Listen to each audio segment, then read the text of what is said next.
The smell of grilled fish mixed with generator fumes invaded Chukwuemeka's nostrils as he traced numbers in the wet sand of Bar Beach. His hands, surprisingly clean for a man who slept under the Falomo Bridge, drew Fibonacci sequences with the precision of a mathematician, which he had been in another life. Around him, suya vendors shouted offers to the few night owls still wandering the beach at 2 in the morning, their voices competing with the constant roar of the Atlantic.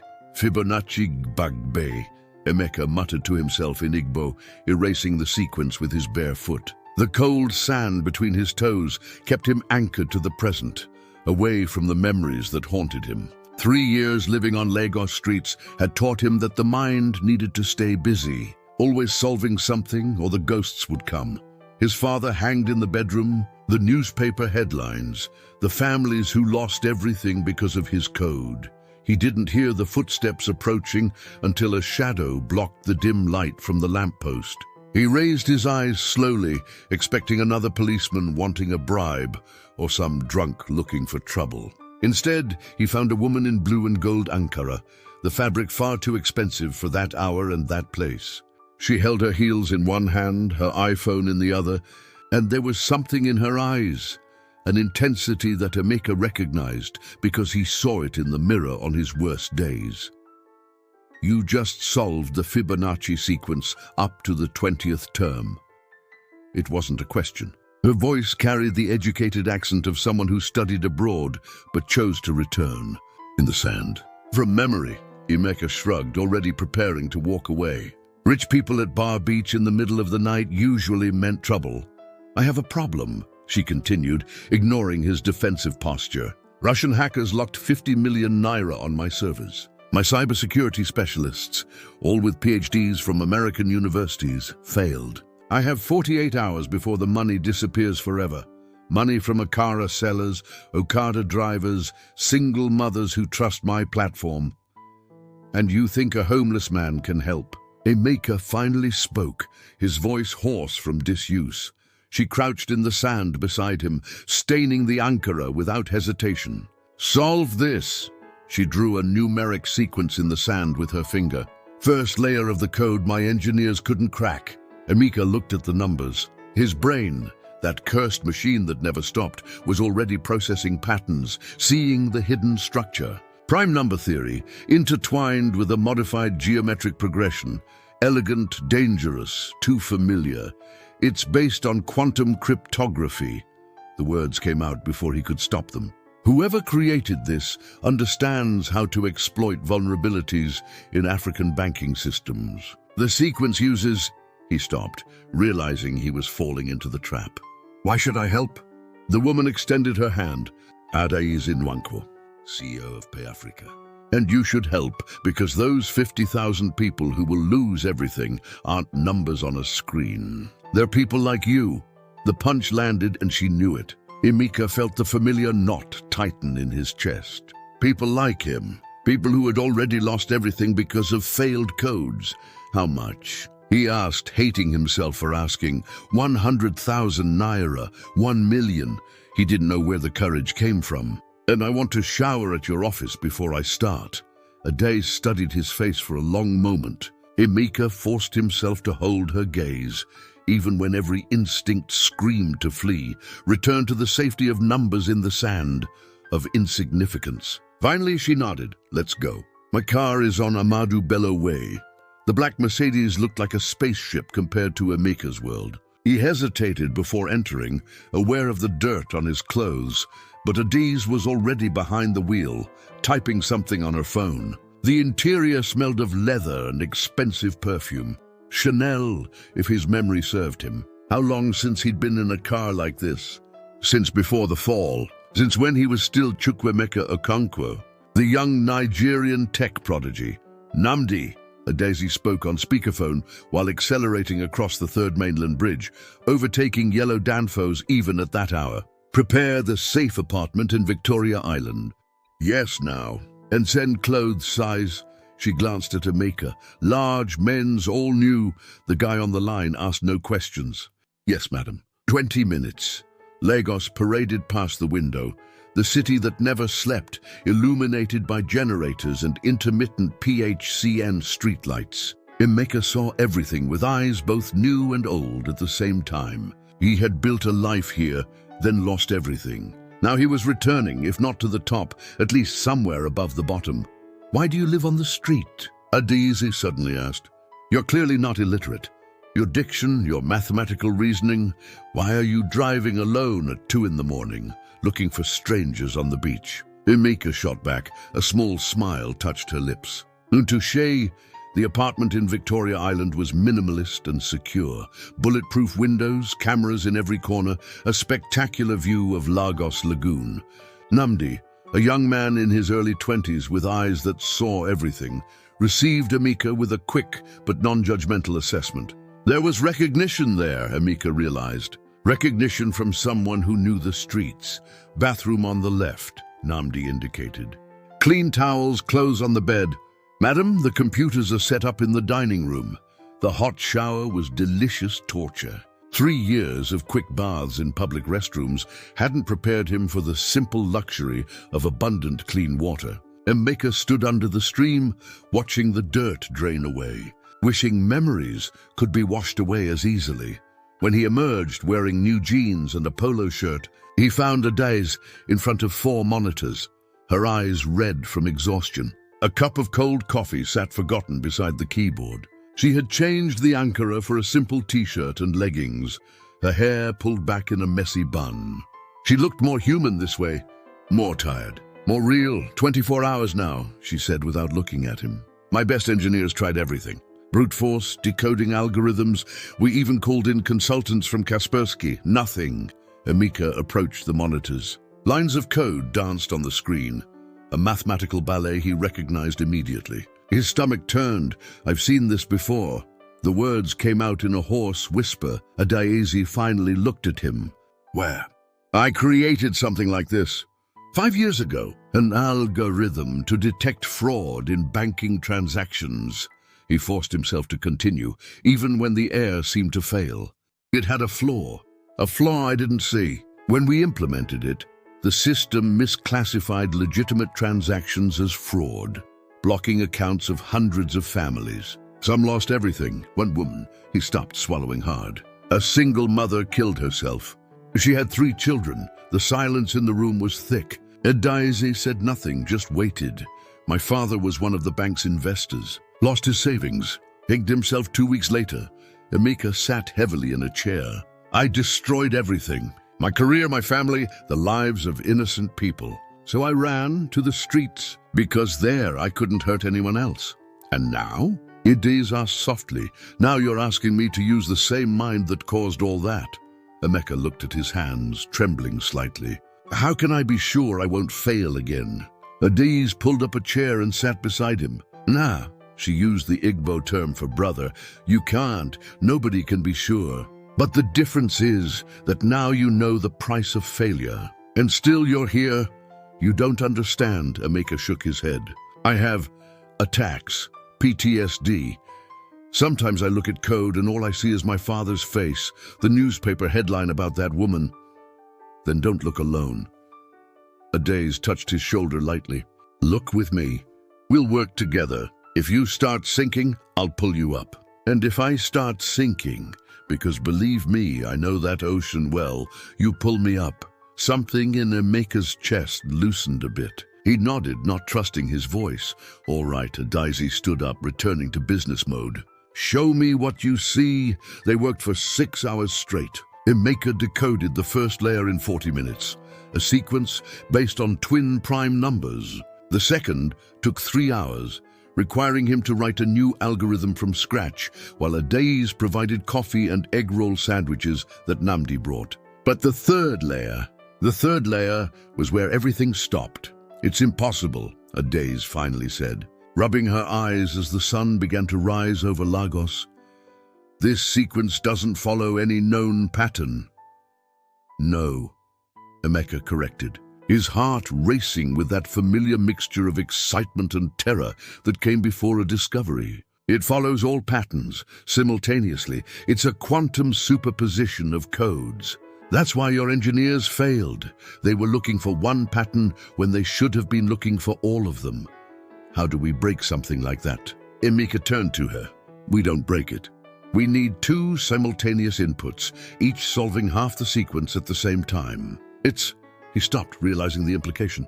It's a code that requires absolute trust between two people. Adaeze became very quiet. Whoever created this knew I'd work alone, that I never trust anyone. Why not? She stood up, walking to the window. Lagos was waking below. Traffic already beginning to congest, vendors setting up their stalls, the city roaring to life with its characteristic chaotic energy. My ex-husband, she finally said.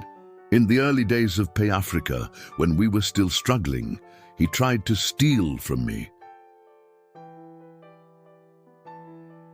Planned to sell the company behind my back, forged my signature on documents. I caught him by chance a week before the transaction. She crossed her arms, hugging herself. I learned that trusting someone completely is like giving them a loaded weapon and hoping they don't shoot. But now you need to trust me. Emeka joined her at the window. A homeless man you met 8 hours ago? Ironic, isn't it? Adaeze laughed without humor. I spent 15 years building walls, and now they're going to cost me everything. Or, Emeka suggested gently, they could be what you finally climb to find freedom on the other side. She looked at him. Really looked, perhaps for the first time. Who were you before the streets, Chukwuemeka? Someone who thought intelligence was enough. That if I was smart enough, fast enough, I could control all variables. He smiled sadly.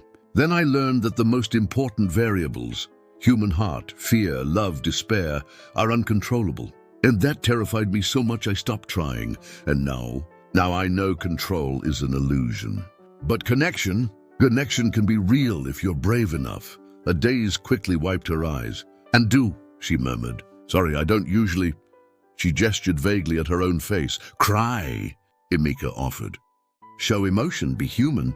All of the above. Maybe it's time to start. They returned to the computers with renewed determination. Emeka divided the code, explaining each step, while Adaeze absorbed information with the speed of a CEO accustomed to mastering complex concepts. But with 12 hours remaining, he felt anxiety beginning to rise, the familiar tightness in his chest, breathing accelerating, hands sweating. Emeka, Adaeze's voice seemed distant. Emeka, look at me. He forced his eyes to focus on her. The panic was coming, he knew the signs. Breathe with me, Adaeze instructed, taking his hands. Inhale. 4 counts. Hold. 4 counts. Exhale. 4 counts. Come on, she demonstrated, waiting until he followed the rhythm. It took 10 minutes, but gradually the attack receded. Emeka was left exhausted, ashamed. It happened with my daughter, Adaeze said softly. Chioma had panic attacks during the divorce. I learned breathing techniques from her therapist. She squeezed his hands one last time before releasing them. You're not alone in this, Enene, and we're not letting fear win today. How are you so strong? Emeka asked. I'm not. Adaeze laughed lightly.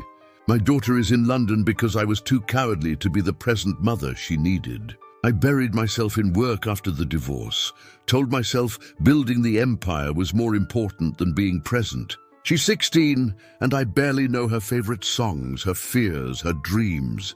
Tears flowed freely now. I'm as scared as you, Emeka. I just fake it better. Then let's fake it together, he said, until it becomes real. They worked through the afternoon, ordering jollof rice and chicken suya that they ate straight from the plastic containers, fingers stained with oil and pepper. Nnamdi came and went, bringing energy drinks and updates. The media was starting to smell trouble. PayAfrika shares falling on the Lagos Stock Exchange. Tunde is controlling the reporters, Nnamdi reported. But it won't last much longer. With 5 hours remaining, Emeka finally saw it. Adaeze, look at this. The sequence isn't random. He typed furiously. It's a name, encoded in numbers. What name? Emeka rotated the monitor. On the screen, letters slowly formed. Nwankwo, your surname. His voice was low. Someone close did this. Someone who knows you, who knew exactly how to break you. Adaeze went white. No, it can't be. but she was already grabbing the phone, calling someone. Tunde, I need you to check something. Who had server access last week? Everyone. I don't care about security level, I want names. 3 minutes later, the phone rang. Adaeze put it on speaker. Madame, Tunde's deep voice filled the room. You're not going to like this. Ikechukwu had access, my ex-husband. Adaeze collapsed into the chair. He was still... how? Through Kiama's login. She has administrative access because of the trust fund.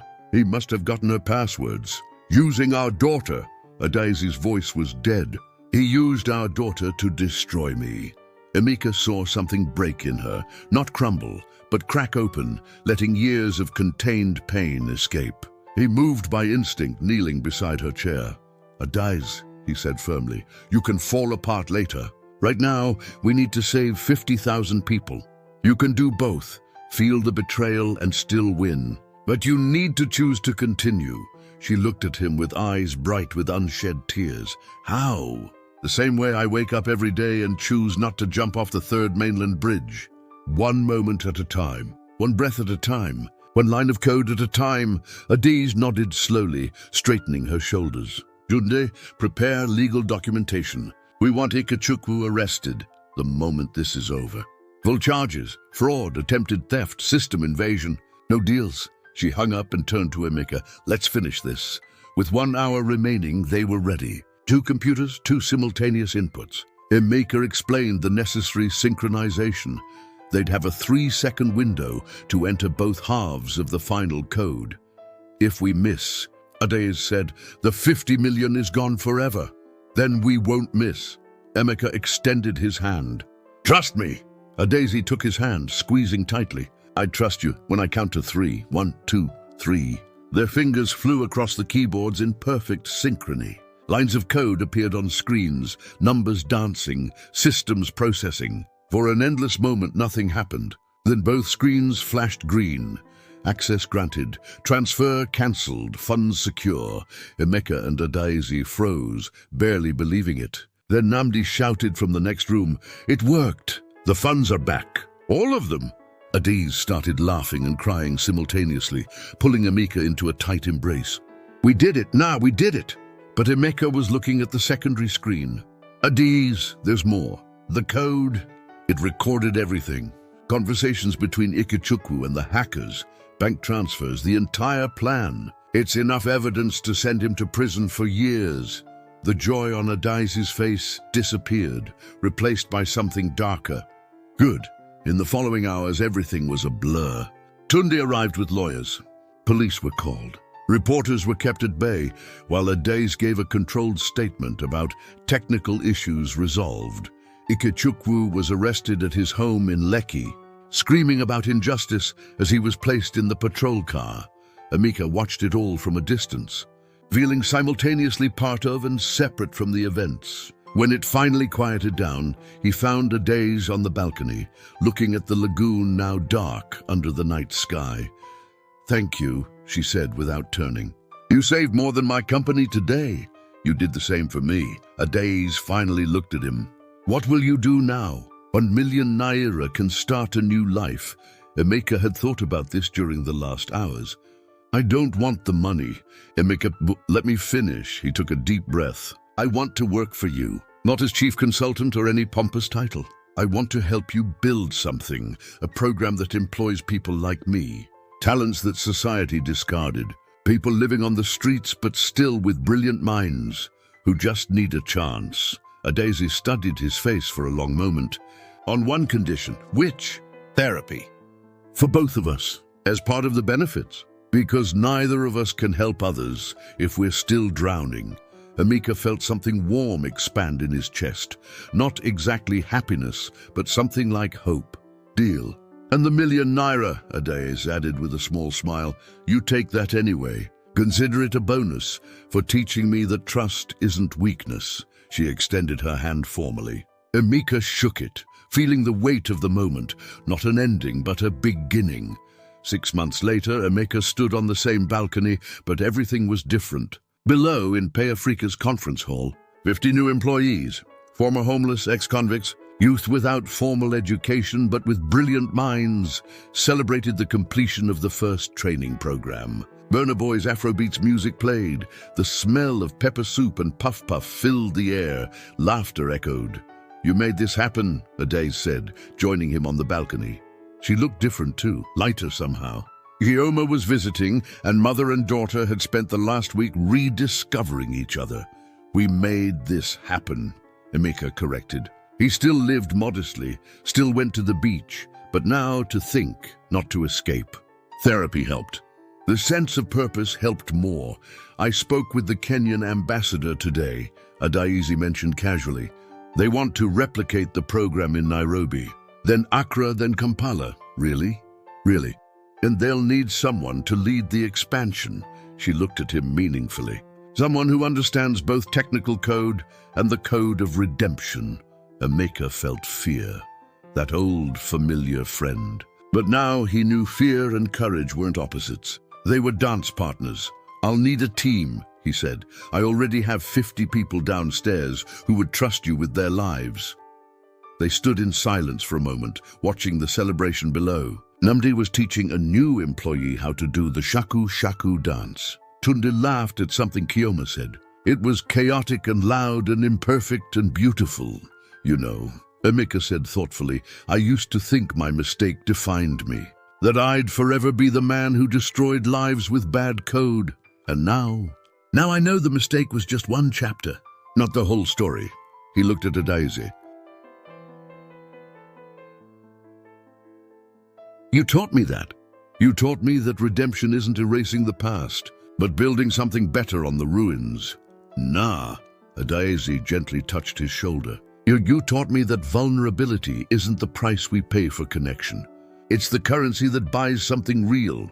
Below, someone turned up the music. Someone else shouted for Emeka and Adaeze to come down and join the party. And for the first time in 5 years, Chukwuemeka Okonkwo, no longer the broken man from the beach, but not completely reassembled either, just human. Just trying, went down the stairs toward the noise and life and people who weren't projects or numbers, but connections, real, imperfect, precious. On the empty balcony, through the open window, the Lagos breeze carried laughter and music and the smell of suya, and on the distant sand of Bar Beach, the Atlantic waves continued drawing and erasing infinite patterns. Each unique, each temporary, each beautiful, precisely because of the most complex code we need to decipher in life isn't written in programming languages or mathematical algorithms. It's engraved in the scars we carry and the bridges we burned for fear of trusting again. Emeka and Adaeze's story reminds us that redemption isn't a destination where we arrive purified and perfect, but a path we choose to walk every day, one trembling step at a time. Sometimes the person who can save us doesn't come wrapped in the package we expected. It might be a stranger on the beach, someone society discarded, someone whose wounds mirror our own. And perhaps that's exactly why they manage to truly see us, because they know the geography of the fall and the steep price of climbing back up. If this story touched your heart in any way, if you saw a piece of your own journey in Emeka's struggles or Adaeze's walls, drop that precious like so more people can find these words when they need them most. Subscribe to the channel and hit the notification bell so you don't miss the next stories of redemption, hope, and the complex beauty of contemporary Africa that we rarely see represented. And in the comments, tell us where you're watching from, whether it's Lagos, London, Luanda, Sao Paulo, or any corner of this world where stories still have the power to remind us of our shared humanity. Your presence here matters, your story matters, and I'd love to know which part of this narrative resonated most with you.